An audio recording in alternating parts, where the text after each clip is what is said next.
예수 나를 위하여 십자가를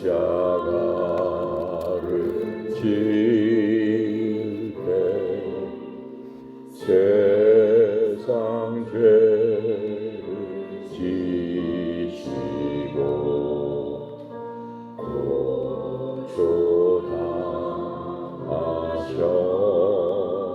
고초당하셨네. 예수님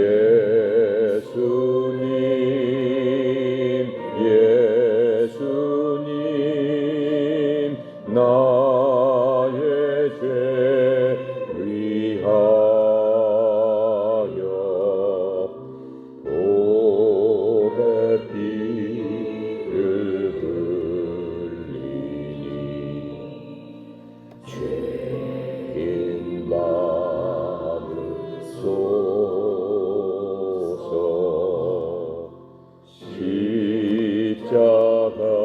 십자가를 지심은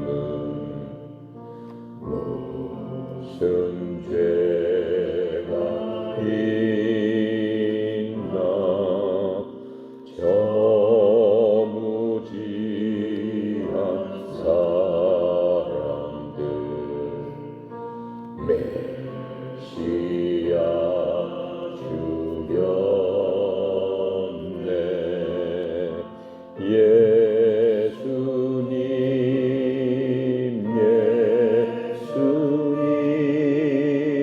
나의 죄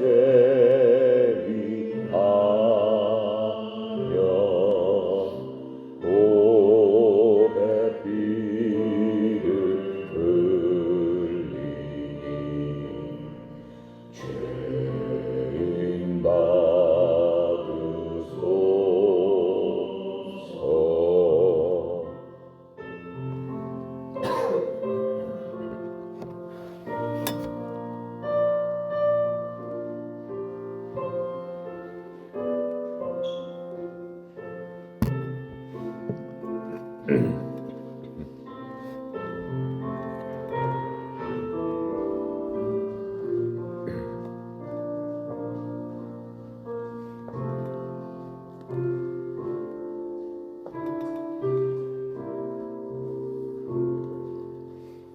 비와 같이 붉은 죄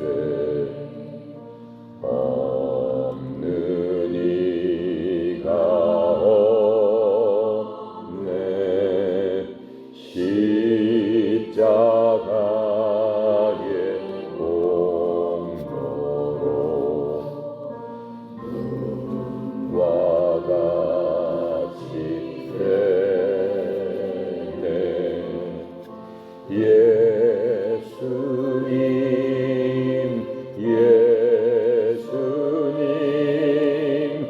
나의 죄 위하여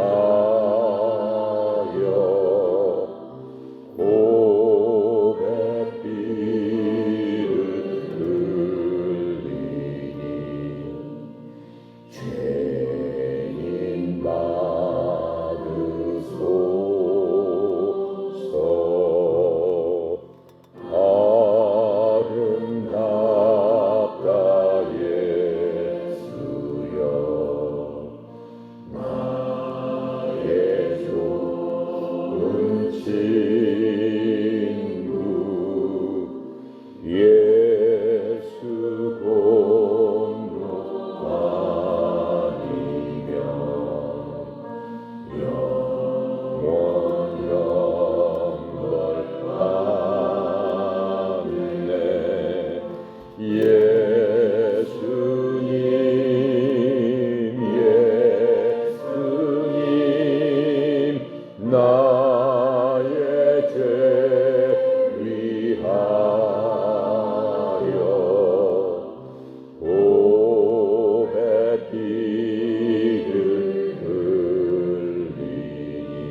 시간에는 로마서 이제 3장입니다.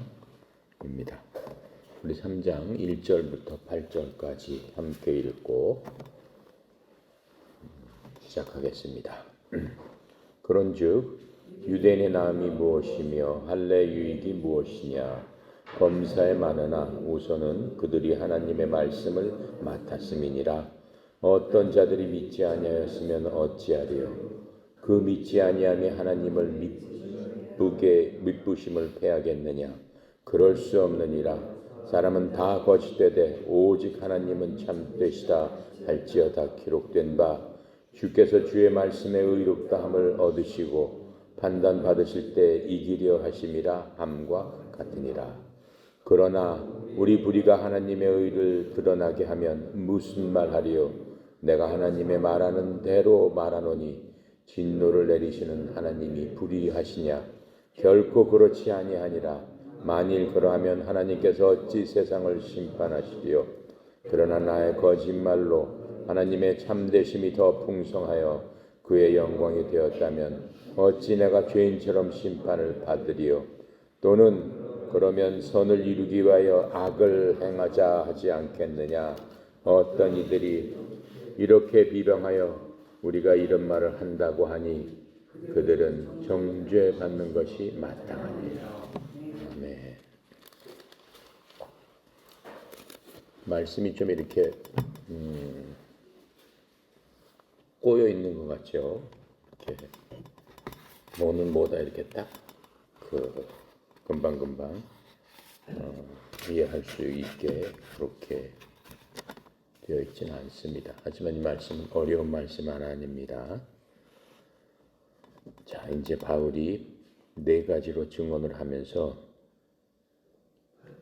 유대인들, 너희 유대인들, 자기 동족이죠. 하나님의 택하신 백성, 선민이라고 불리는 너희 유대인들은 하나님 앞에서 guilty, 유죄다, 죄가 있다라고 지금 얘기를 하고 있는 겁니다. 지금 로마서 3장 1절부터 8절에서 바울과 이제 계속적으로 논쟁을 했죠. 논쟁을 하는 유대인에게 논점을 이야기합니다. 이제 논쟁을 하는 사람들이 바울에게 세 가지 질문을 했어요. 첫 번째가 1절입니다. 유대인이라는 사실의 유익이 무엇이냐? 도대체 우리가 유대인이라고 하는데 우리한테 하나님께서 유익하게 해주신 것이 도대체 무엇이냐? 그랬더니 답변은 2절입니다. 모든 면에서 유익한 것이 많지만 주된 이유는 그 유익 중에서도 주된 이유는 유대인들에게 하나님의 말씀들이 맡겨졌다는 것이다 라고 답변을 합니다. 그랬더니 이제 두 번째 질문을 합니다. 3절에 그런데 어떤 자들이 믿지 아니하였으면 어떻게 하리요? 어떤 자들은 유대인들 중에 어떤 자들은 하나님의 말씀을 안 믿는 자들도 있었잖아요. 있겠죠. 또 그들이 믿지 아니함이 하나님에 대한 믿음을 무효로 만들겠느냐.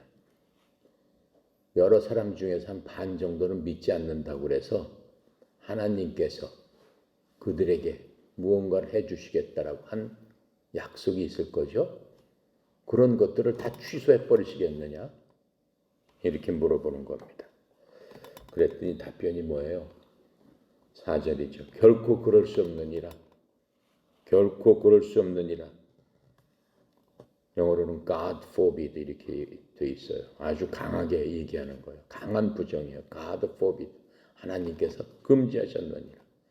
God forbid. 참으로 하나님은 진실하시되 사람은 다 거짓말장이라 할지어다. 오직 이 세상에서는 하나님만 진실하시다라고 얘기하는 거예요. 사람은 어느 하나도 진실한 사람이 없다라고 얘기하는 거죠. 그랬더니 이제 세 번째 질문입니다. 5절에 만약 우리의 죄가 하나님의 의를 드러내면 하나님께서 어떻게 우리를 심판하시겠느냐? 그랬더니 6절에 답변하는 겁니다. 비록 그것을 통한 선을 이룬다 할지라도 우리는 악을 행할 수 없느니라. 하나님께서는 세상을 의롭게 심판하신다. 이렇게 답변을 주셨습니다. 자, 이제 하나하나씩 풀어서 우리가 생각을 해보도록 하겠습니다. 1절부터 2절에 유대인의 장점에 대해서 얘기를 하고 있어요. 그럼 도대체 하나님께서 우리를 선민이라고 택하셨는데 우리 역사를 보니까 그냥 그 고생만 하고 민족이 없어져 버리고 지금 이 바울 시대 때 지금 이 로마서를 쓸 때 64년경 5년경 이때 엄청난 핍박을 받고 있을 때죠. 예.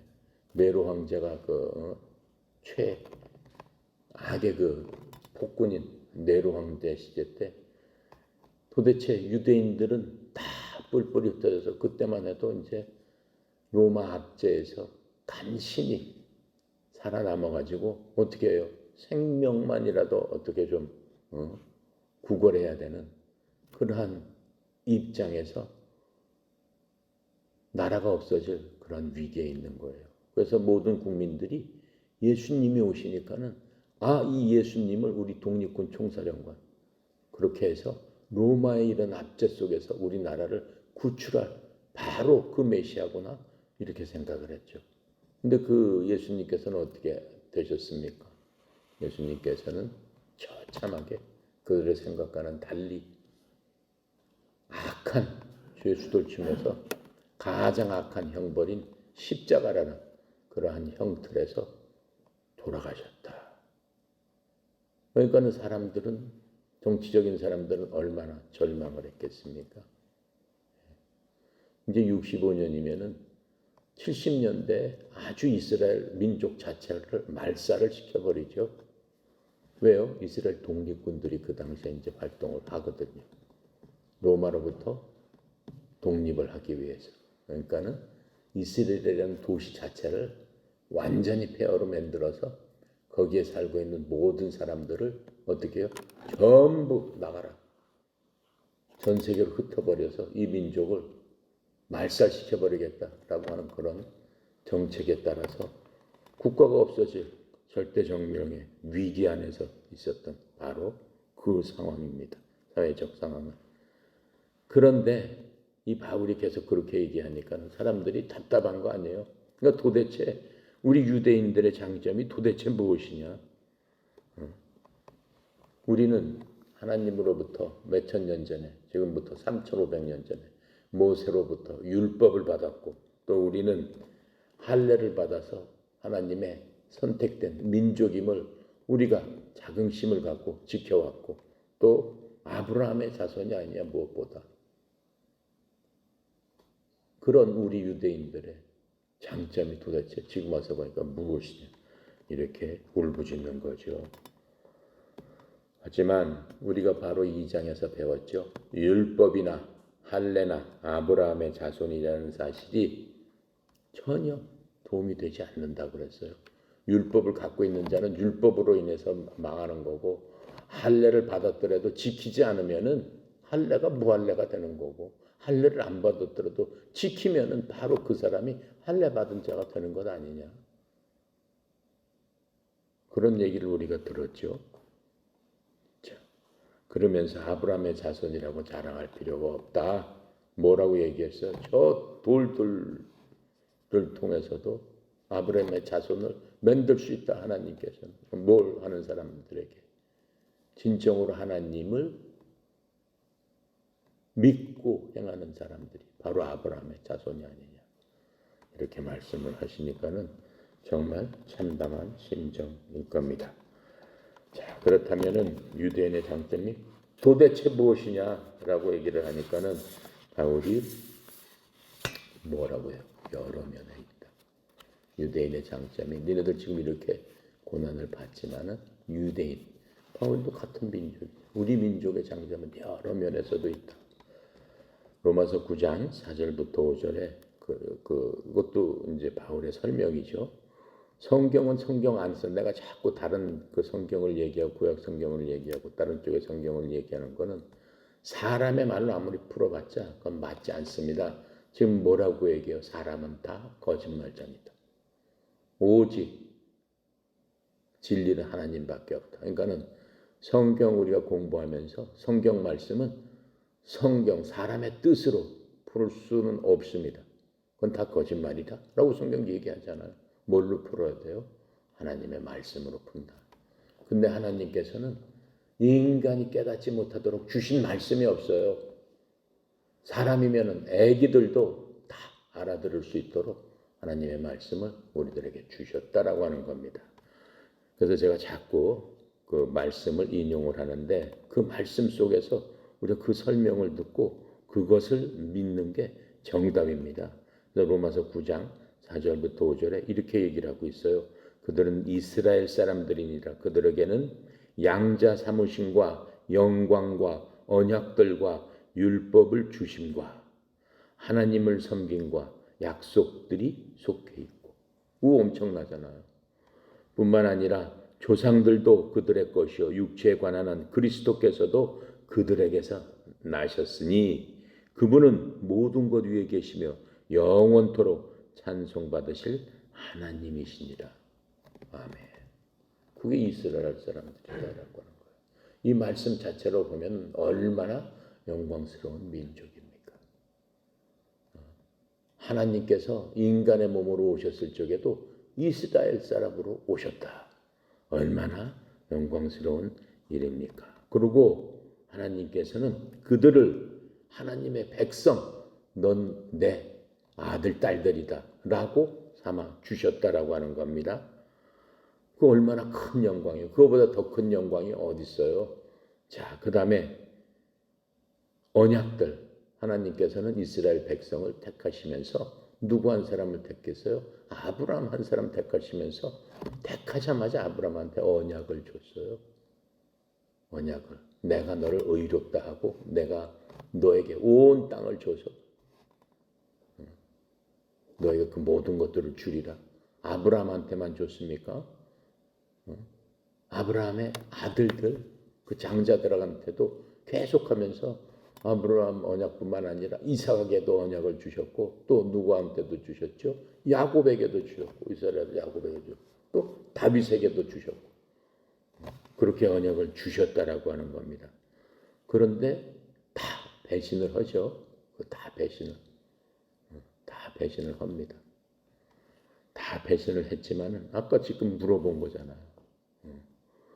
그렇게 배신하고 하나님을 믿지 않는다고 해서 하나님께서 그 언약을 포기하시겠느냐? 그런 하나님이시냐?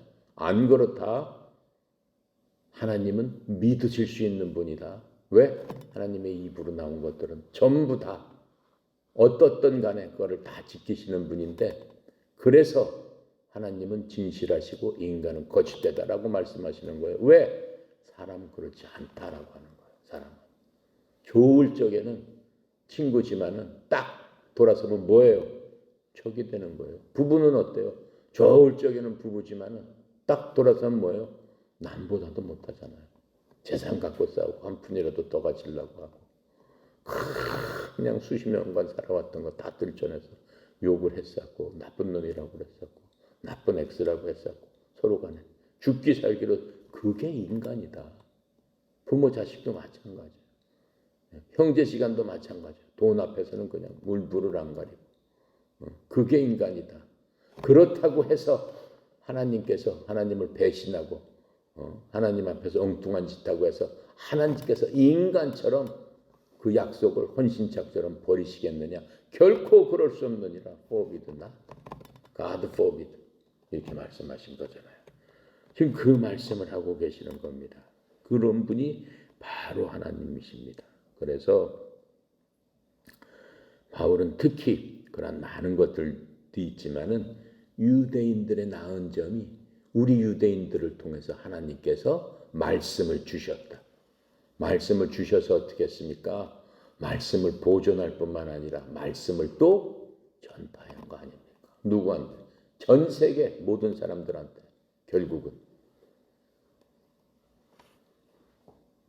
신명기 4장 7절부터 8절에 이렇게 말씀하고 계세요. 주 우리 하나님께서 우리가 그분을 부르며 구하는 모든 일에서 우리에게 가까이 계신 것 같이 하나님을 자기들에게 가까이 모신 그런 큰 민족이 어디 있느냐.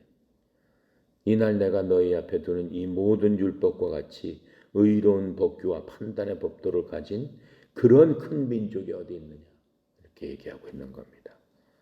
시편 17편 6절부터 7절까지도 같은 말씀을 해주고 계세요. 주의 말씀들은 순수한 말씀들이니 흙 도가니에서 정제하여 7번 순수하게 만든 은 같도다. 오 주여, 주께서 그것들을 지키시며 주께서 그것들을 이 세대로부터 영원히 보존하시리이다. 주께서 그 말씀을 지키시겠다고 그랬어요. 그리고 주께서 그 말씀을 영원히 보존한다. 언제까지? 천년 왕국 때도 지금 이 성경 말씀이 있는, 천년 왕국이 다 없어지고 이 땅은 없어집니다. 녹아서 없어져. 원소가 다 불에 타버리면, 내 얘기했죠. 이 세상 모든 것을 합쳐도 과학자들이 이 세상 모든 것들을 원소 기호 안에 다 집어넣게 보면은 1.5, 1.5 안에 다 들어온다라고 그랬어요. 산과 바다와 물과 모든 것을 합해도 원소의 그 딱 크기는 그거밖에 안 된다라고 그랬어요. 하나님께서 그렇게 하실 때가 있다고 그랬어요. 그래서 하늘이 그냥 불타는 종이처럼 그냥 말려져 버리고 땅이 녹아져 버릴 수 있다라고 하는 거예요. 그거는 과학적으로도. 그 원소가 폭발해 버리고 해버리고, 그게 원자 폭탄 아니에요. 원자 폭탄. 원자와 원자끼리 부딪혀 가지고 폭발해 버리면 그거 끝나는 거예요. 모든 세상 원자 폭탄뿐만 아니라 그 원소 자체가. 근데 그것들을 하나님께서 성경에서 뭐라고 했어요? 하나님의 능력으로 붙잡고 계시며, 그게 하나님이시다라고 하는 거예요. 그 마이티 가드다. 하나님의 능력이 그 정도다라고 말씀하시는 것을 알 수 있습니다. 과학적으로도 맞는 얘기예요. 그게 다 불가사의한 얘기예요. 그것들이 하나님께서 그렇게 하시기 때문에 그런 겁니다. 하지만 하나님의 말씀은 세상이 녹아져도 남는다라고 얘기하는 거예요. 여러분하고 내가 손에 쥐고 있는 그 성경 말씀은 천국에서도 그대로 남는다라고 하는 거예요. 그렇게 보존된다라고 지금 말씀하고 있는 거예요. 근데 그렇게 보존시킨 말씀을 누구한테 맡겼다? 유대인에게 맡겼다. 유대인에게 맡겼다.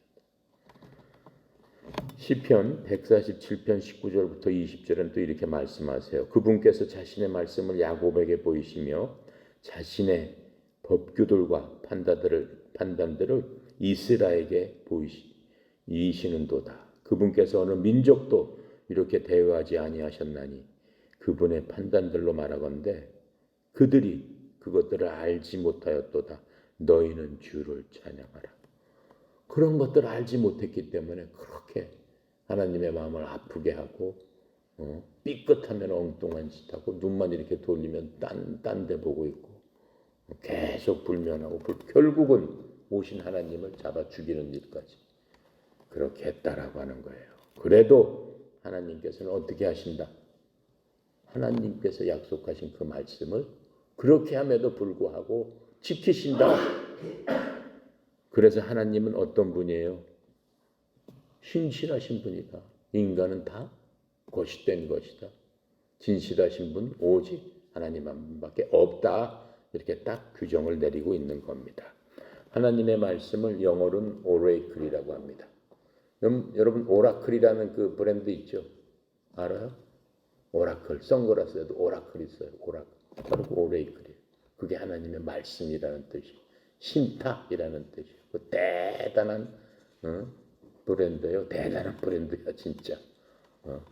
오라클이라고 쓴 경우가 성경에 3번 있습니다. 오라클이라고 사용한 말씀이 사도행전 7장 38절에 나옵니다. 뭐라고 나오냐면 시내산에서 자기에게 말하던 그 천사와 또 우리 조상들과 함께 광야에 있던 교회에 있으면서 살아있는 말씀들을 받아 우리에게 주던 자가 바로 이 사람이니라.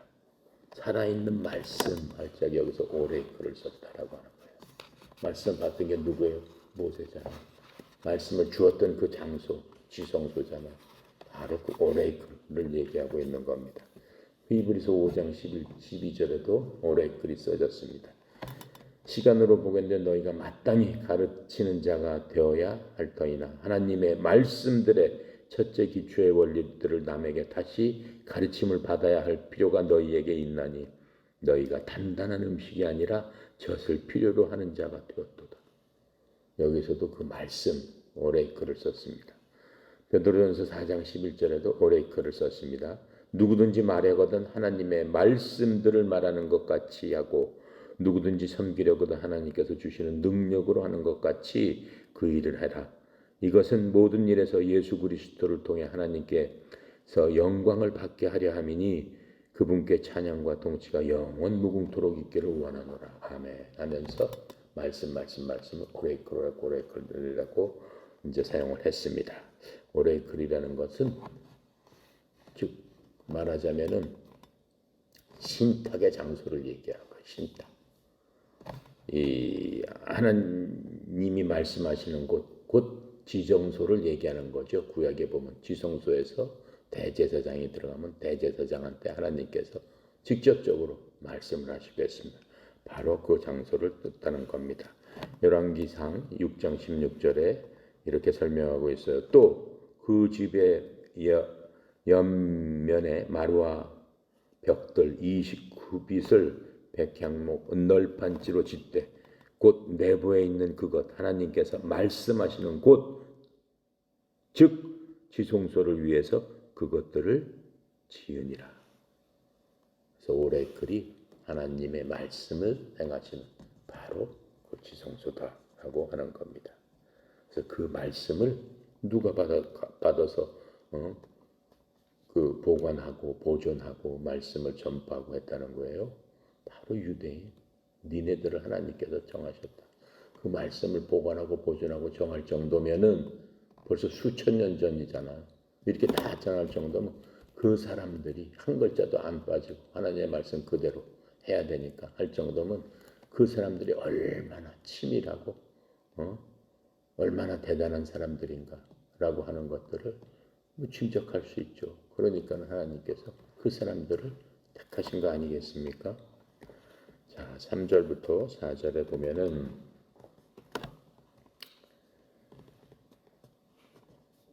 뭐라고 그랬어요? 어떤 사람들이 믿지 아니하면 어떻게 하겠느냐? 그들이 믿지 아니하면 하나님에 대한 믿음을 무효로 만들겠느냐? 이렇게 말씀한 것이에요. 불신이 하나님을 거짓말장이로 만들 수 없다라고 하는 거예요. 그랬더니 4절에 결코 그럴 수 없느니라. God forbid. 영어로 이게 God forbid. 결코 그럴 수 없느니라. 참으로 하나님은 진실의 사람은 다 거짓말장이라고 할지니라. 하나님은 faithful. 믿음이 가장 충만하신 게 하나님이에요. 왜요? 믿음 자체를 하나님께서 만드신 분이기 때문에. 그리고 그 믿음을 우리한테 이것이 믿음이다라고 알려주시기 때문에 주신 분이기 때문에. 믿음이라는 건 뭐라고 그랬어요? 믿음의 정의. 하나님께서 생각하시는 믿음. 사람을 봤을 적에 네가 믿음이 있다 없다라고 판단했을 때 그 믿음이 하나님께서 보시는 믿음은 바라는 것의 실상이요 보지 못하는 것의 증거다라고 얘기했어요. 바라는 것의 실상. 내가 믿음이 있구나라고 하면은 바라는 것의 실상. 내가 목이 마르니까 뭐 간단하게 얘기를 하면은 예를 들자면 물을 마셔야 되겠네. 바라는 것의 실상. 물을 마신 사람처럼 행동한다라고 하는 거예요.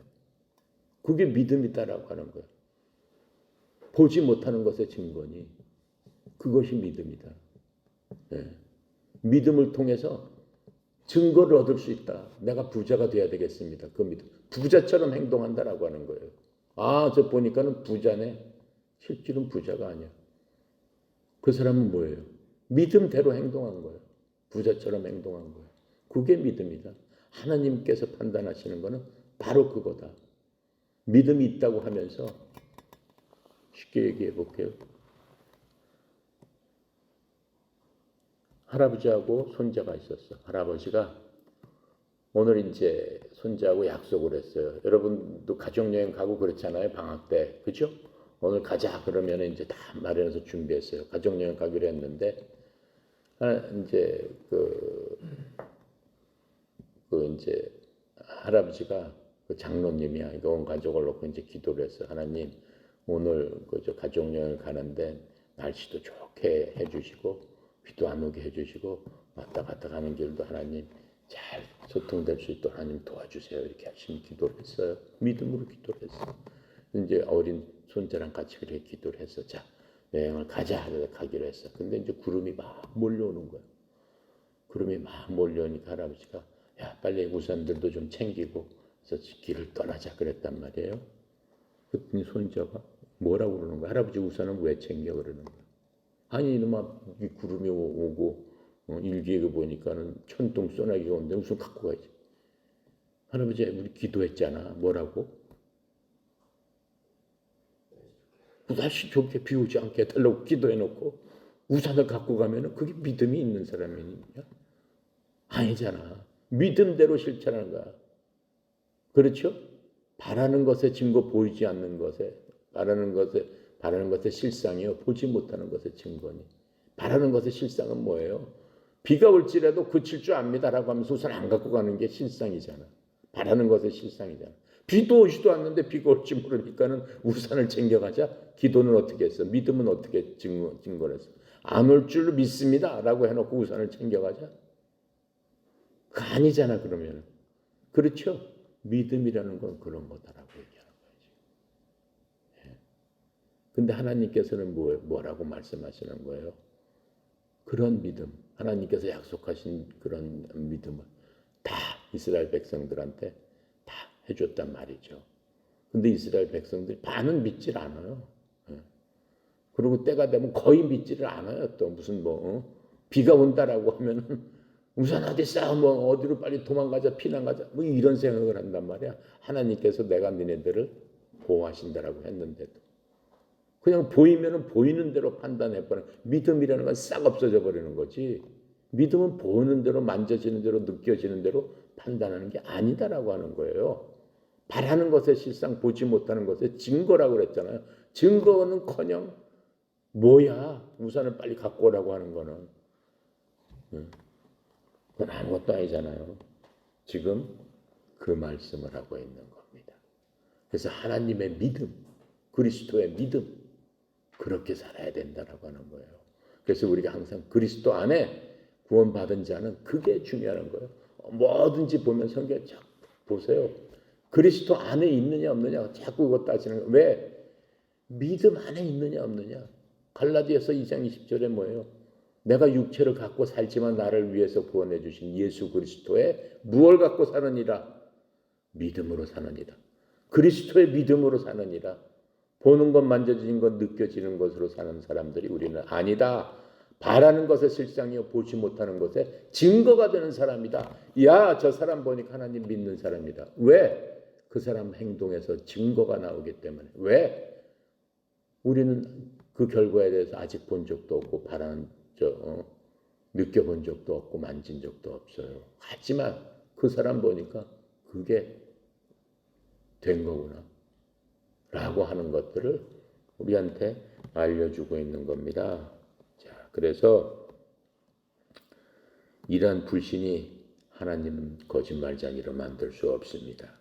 하나님께서는 아브라함에게 하신 그러한 약속들, 또 이삭과 야곱과 다윗에게 하신 그러한 약속들을 그런 유대인들이 하나님을 믿지 않는다고 해서 하나님께서 지키지 않는다. 결코 그럴 수 없느니라. 하나님은 그러신 분이 아니다라고 하는 거예요. 창세기 15장 6절부터 7절을 보니까 아브라함이 하나님을 믿으니 하나님께서 그것을 그에게 의로 여기시고 또 그에게 이르시되 나는 이 땅을 내게 주어 상속하게 하려고 너를 갈대아 우르에서 데리고 나온 주니라. 그렇게 말씀하셨다. 아브라함이 뭘 믿었어요?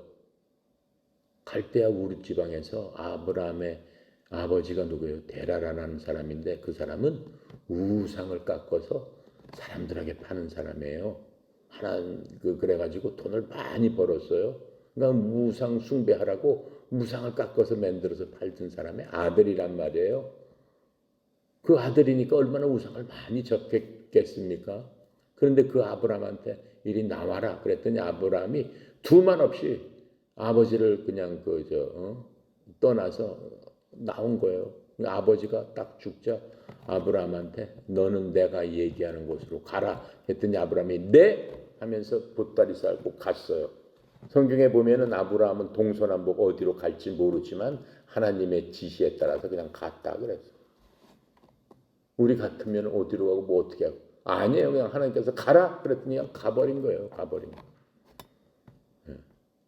그랬더니 하나님께서 인도를 하기 시작하는 거잖아. 보이는 땅마다 팔레스타인 땅이 다 아브라함 거잖아. 보이는 땅마다. 거기에 있는 거민들 다 하나님께서 내쫓고 그들이 악할 때까지 악이 그냥 차올라서 더 이상 견딜 수 없을 때까지 내버려 뒀다가 하나님께서 쓸어버린 거. 그게 하나님의 때다라고 하는 거예요. 아브라함의 자식이 이삭이잖아요. 이삭은 또 어땠어요?